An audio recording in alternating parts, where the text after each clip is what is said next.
Apo berri lagunok, moduz, gaur Olimpia Parkeko denda ofizialera etorri gara aurreko baten hemen pasa eta ikara herri garesti erotutze egonez, zuekin hori komentatzea egoki erotu zaigu.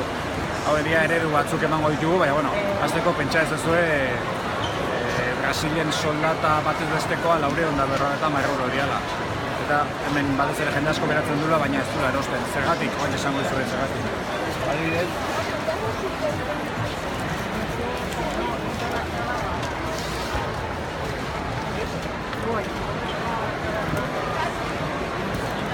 ikusi ezakezu, eredutako bat motxila bada, ez? Motxila batek 230 real balio ditu, trukean 3,5, motxila batek bakarrik 65 euro balio ditu, eta ez da beste munduko ezer.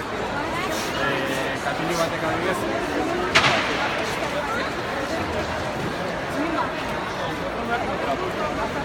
€60 real balio ditu, eta €60 real dira 17 euro katilu batek.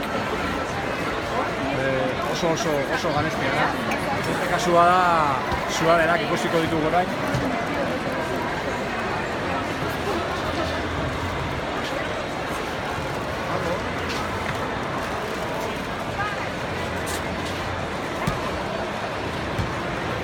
Sudadera, fina, ez dauka beste mundu bezala. Pai, olha essa aqui que bonita.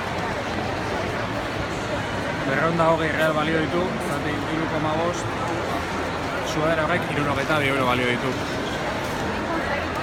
Hiru eredu dira, beste asko badaude, baina, badakigu produktu ofiziala direla, baina, normala da hemen jendeak bakarrik behiratu egiten du eta gutxi erosten dut. Eta erosten dutenak gehienak atzeraikoa dira, hemen Brasildar batek ezin dut erosten.